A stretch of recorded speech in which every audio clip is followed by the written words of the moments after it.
उनसे एक जवाब और लूंगा। और एक बड़ी बात जो आज मैं जोड़ना चाहता हूं, जिसमें सैम पित्रोदा साहब जो आपके ओवरसीज कांग्रेस के अध्यक्ष थे, उन्होंने एक बड़ी बात कही। मैं एक बात जानना चाहता हूं, भाई साहब थोड़ा सा आगे आ जाइए, मोबाइल से वीडियो बना रहे हैं आप। आज जो है सैम पित्रोदा साहब ने ये बोला कि जो काले लोग हैं, जो साउथ के लोग हैं, वो अफ्रीकन दिखते हैं। ये बात ठीक है क्या? उनकी तरफ से ये कहा जाना चाहिए क्या? नहीं, गलत है। ये नस्लीय टिप्पणी क्यों? नहीं, होनी नहीं चाहिए। ये टिप्पणी ठीक है? बिल्कुल गलत है। और मैं तो समाजवादी पार्टी वाले लोगों से पूछना चाहता हूं कि राम मंदिर के उद्घाटन में नहीं गए, लेकिन मुख्तार अंसारी की कब्र पे पहुंच गए, जो वहां जाके फल चढ़ाने लगे, फूल चढ़ाने लगे। तो जी बोलिए। अगर समाजवादी पार्टी ये चाहती है कि वो कहे कि हम कृष्ण जन्मभूमि देंगे, बनाएंगे, तो हम उनका समर्थन करते हैं। इस धार्मिक आस्था का अजीत जी आपको सम्मान करना पड़ेगा। और मैं ये जानना चाह रहा हूं, सॉरी आशीष जी, कि आज जो बयान आया, आप इसको सही ठहराया जा सकता है, इसको डिफेंड करेंगे क्या? सिर्फ इतना बताइए। देखो पहले हमारी सवाल समझ लो। पुरानी पेंशन जहां जहां कांग्रेस सरकार बनी जी, वहां बहाल करी गई। अभी हाल फिलहाल में राजस्थान से शुरुआत हुई। ठीक है। सहारा निवेशकों का पैसा वापस सरकार कब करेगी? वादा किया था 6 दिन में दे देंगे, 6 महीने में दे देंगे, आज तक नहीं है। ठीक नहीं हुआ सेबी की तरफ से सर। पल्स का पैसा निवेशकों का प्राइवेटाइजेशन करके आरक्षण का हक मारा जा रहा, वो नीच को कैसे बदलेगा? और भाई ने कहा किसानों की बात, किसानों के सीने पर गोली चलाई किसने? भाजपा सरकार ने। पीले गाड़ी भाजपा सरकार ने, किसान हितैषी कैसे? सरकार ने कहा किसानों की आय को दोगुना कर देंगे। ठीक है, सुनो, किसानों की आय दोगुना कर देंगे। किसानों की आय दोगुना नहीं हुई, लेकिन खेतों में सांड और गाय दोगुना हो गए। समझ रहे हैं? ठीक है, सुन लीजिए। और अभी कौन सा सवाल पूछ रहे थे आप? सैम पित्रोदा साहब ने नस्लीय टिप्पणी की सर, क्या इसे सही ठहराएंगे आप? ये सिर्फ इतना बता दीजिए। क्या बात कर रहे हैं? गोवा में यमी, बताइए ना, उत्तर प्रदेश में बताइए ना आशीष जी, क्या सही ठहरा रहे हैं? सुनो, क्या नस्लीय टिप्पणी होनी चाहिए? सुनिए, सैम पित्रोदा आए और गए, उनका इस्तीफा हो गया। अरे आज इस्तीफा हो गया, बात करिए। उससे पहले भी सर उन्होंने बीजेपी ने कहा था बहुत हुई महंगाई की मार, अब की बार उनकी सरकार गैस सिलेंडर 1000 के पार, पेट्रोल डीजल 100 के पार, महंगाई अपरंपार, तो फिर क्यों बीजेपी सरकार? ठीक है क्या जीतू वर्मा जी? मुद्दा नहीं है चुनाव, महंगाई बेरोजगारी पर हो रही है। क्या ये ठीक है? आप किसी को अफ्रीकन बताएंगे अगर साउथ का वो व्यक्ति है, पूर्वोत्तर के लोगों को चाइनीज बताएंगे, ठीक है क्या? आपके सहयोगी हैं? देखिए, किसी भी दल के जब आप बीजेपी पदाधिकारी को राजनीतिक विश्लेषक बता सकते हो। देखिए, हम बोल रहे हैं आशीष जी, आपको पूरा मौका दिया, आपने 2 बार इस बात को दोहरा दिया। मैंने आपको पूरा मौका दिया, माइक आपके हाथ में, जितना विश्लेषण कर सकते हैं कर दीजिए। जीतू वर्मा जी बोलिए। प्रधानमंत्री जी आज महंगाई की बात नहीं कर रहे, आज करप्शन की बात नहीं कर रहे। अभी हमारे भाई कह रहे थे सबका 2 लोगों को जितना समय मिला उतना हमको भी दीजिए, गठबंधन बिल्कुल बिल्कुल आपको दूंगा। नहीं आप बोलिए, आप बोलिए। नहीं ठीक है, आप बोलिए, आपके हाथ में माइक है सर, उनको तो मौका दे ही नहीं रहा मैं। प्रधानमंत्री जी कैसी भाषा प्रयोग कर रहे हैं? हिंदू, मुसलमान, शमशान घाट, कब्रिस्तान, ये हार की हताशा है। कहते हैं सबका साथ सबका विकास। तो पिछड़े वर्ग के सुन लीजिए, देखिए 6900 बच्चे भूख हड़ताल पर 1.5 महीने से क्रमवार क्यों बैठे हैं? उनकी नौकरी का हिस्सा क्यों छीन लिया? आप मुद्दा से घुमा रहे हैं। सुनिए बात, आप मुद्दा से घुमा रहे हैं। आप ये बताइए, आप पुरानी पेंशन कब बहाल करेंगे? आप ये बताइए, शिक्षा मित्रों को कब आप बहाल करेंगे? आप ये बताइए। जीतू जी, आपके सामने पूछा जनता ने, उन्होंने तो सबसे पूछा। 10 साल से सरकार में है। यादव जी यहाँ पर थे, उन्होंने कर दी क्या? 10 साल से कम से कम राजस्थान का नाम तो ले लिया। जीतू वर्मा जी, आप नाम ले दीजिए। जीतू वर्मा जी, मुलायम सिंह यादव भी लंबे वक्त से रहे यहाँ पर, अखिलेश यादव भी मुख्यमंत्री रहे, ठीक है, उन्होंने कम से कम राजस्थान का जिक्र तो कर दिया। ठीक है, बोलिए। 2 करोड़ रोजगार मिलेगा। एक तो आशीष जी से है कि ये सैम पित्रोदा की बात से इधर, तो ये कांग्रेस का मूल है। जब देश स्वतंत्र हुआ तो इन्होंने देश के बांटने का काम किया। जीतू जी कह रहे हैं कि हमारी आस्था राम मंदिर में है, तो कल राम गोपाल जी ने बयान दिया, तो उससे क्या इत्तेफाक रखते हैं?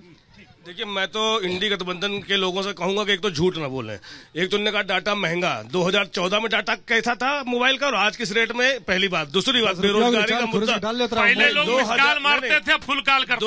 और जो बेरोजगारी का मुद्दा बता रहे हैं, जो इंडस्ट्री लग रही है, इनमें रोबोट तो काम कर नहीं रहे हैं, काम तो इंसान ही कर रहे हैं, तो इनको ऐसा झूठ नहीं फैलाना चाहिए। ठीक है, बोले सवाल क्या? मैं पूछना चाहता हूं हमारे जीतू वर्मा जी से कि राम जन्मभूमि की बात हो रही थी। 2022 में जब विधानसभा का चुनाव हुआ था, तो अखिलेश यादव जी अयोध्या दौरे पर रोड शो करने के लिए गए थे। मैं भी वहां पर मौजूद था। आपको बता दें क्या हुआ, जब हनुमानगढ़ी पहुंचे तो अखिलेश यादव ने कहा यहाँ पर इतनी भीड़ कर देना कि यहाँ रथ रुके ना। फिर लोग पीछे पड़ गए, भैया राम जन्मभूमि के दर्शन कर लीजिए। पता नहीं क्या डर लगता है इनको, राम जन्मभूमि से डर लगता है, मथुरा कृष्ण जी की जन्मभूमि से डर लगता है। ये ऐसे लोग हैं, राम कृष्ण विरोधी लोग हैं। ठीक है जीतू जी अगर पहले नहीं गए आमंत्रण पर, अब तो भगवान राम के दर्शन करने जाया जा सकता था, उसमें क्या आपत्ति? देखिए हमने पहले भी कहा भगवान हमारे लिए श्रद्धा का विषय है। हम लोग भगवान को बेचते नहीं है, हम लोग भगवान को न बेचते हैं न भगवान को बेच पाएंगे। मंदिर जाना बेचना होता है, सब्जी बेची जाती वैसे इनकी तरफ ठेला लगा के भगवान को बेच नहीं पाएंगे। हम श्रद्धा का विषय है, मुद्दा है मंदिर जाना बेचना है क्या? ऐसा है ना, मंदिर पे ही डिबेट कराओगे? नहीं, अरे वैक्सीन से जो हार्ट अटैक से मर रहे हैं उस पे कौन बताएगा? बताइए। वैक्सीन से ब्रेन स्ट्रोक से मर रहे हैं उस पे कौन बताएगा? बिल्कुल हर किसी को पूछना चाहिए, विपक्ष को पूछना चाहिए। नहीं है सरकार के लिए मर जाओ। 140 करोड़ लोगों की जान मोदी ने खतरे में डाल दिया, 250 करोड़ चंदा लिया। गाय ये 250 लगवाई है भैया, गाय मुलायम सिंह जी ने लगवाई, अखिलेश जी ने लगवाई। ये 250 करोड़ रुपया गाय काटने वाली कंपनी से चंदा लेते हैं नकली हिंदू। ये 250 करोड़ रुपया गाय काटने वाली कंपनी से चंदा लेते हैं। गाय में गोवा में गाय मांस, यूपी में मम्मी। अरे ठीक है जीतू जी, ठीक है। आप ये बताइए पवन रस्तोगी साहब, ये कह रहे हैं कि हरदोई में तो वॉकओवर दिया जा रहा है। महेंद्र जी ने जो स्टार कैंपेनर बनाए थे उनको तो वापस ही ले लिया, वॉकओवर दे रहे हैं क्या बीजेपी को? बहुजन समाज पार्टी संगठित और अनुशासन के साथ, पार्टी में नियमों के साथ, पालन के साथ अपने कार्यरत रहती है। अगर कोई गलती कहीं हुई और कोई मुकदमा लिखा गया तो बहन जी ने अपने निर्णय को तुरंत वापस लिया और भतीजे को घर बैठाला। लेकिन यह निश्चित होना चाहिए क्या डिबेट क्या खाली राम मंदिर पे चलेगी? साहब ने कहा, भाई साहब ने कहा, सही कहा, राम मंदिर पे भी होनी चाहिए। राम मंदिर पे डिबेट कर लीजिएगा, चुनाव के बाद कीजिएगा, इस पर भी होनी चाहिए, दोनों पे होनी चाहिए, हर मुद्दे पर होनी चाहिए। वैक्सीन पर आइए, वैक्सीन पर भी आइए, वैक्सीन पर भी आ जाइए। जनता के बीच जा रहा हूँ, बोलिए बोलिए पवन रस्तोगी। पूछना चाहता हूँ,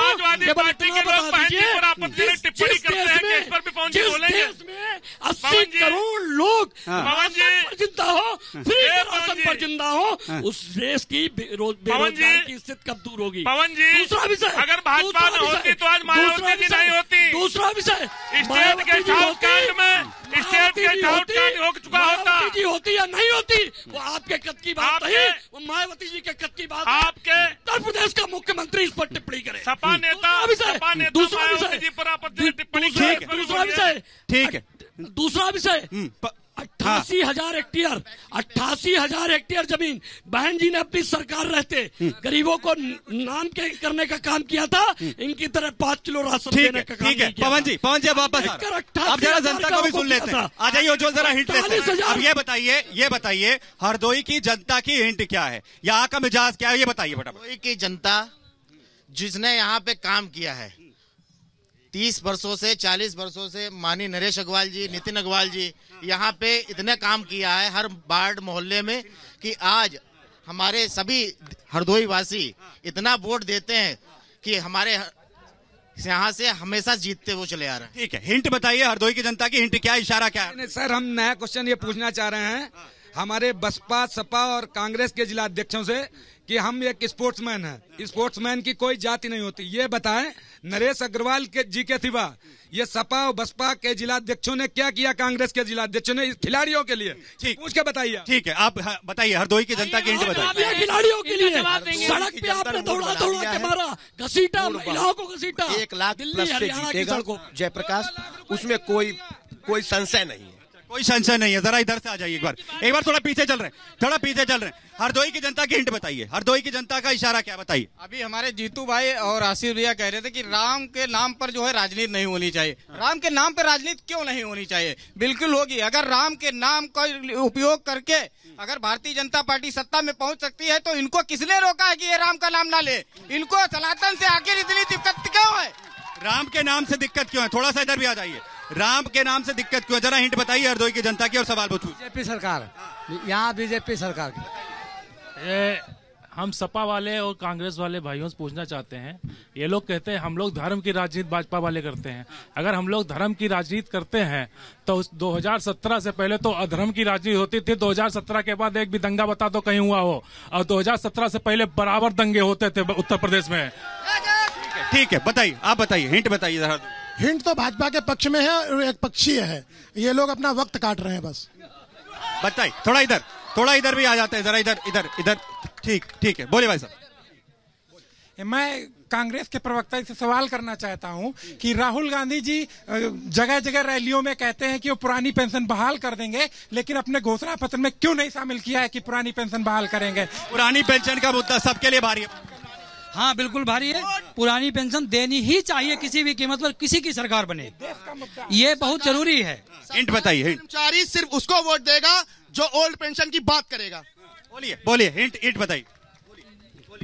चौकीदार को वोट देना पक्का नहीं था, लेकिन जिस तरह चोरों को इकट्ठा हुआ देखा तो प्रण कर लिया चौकीदार का होना जरूरी।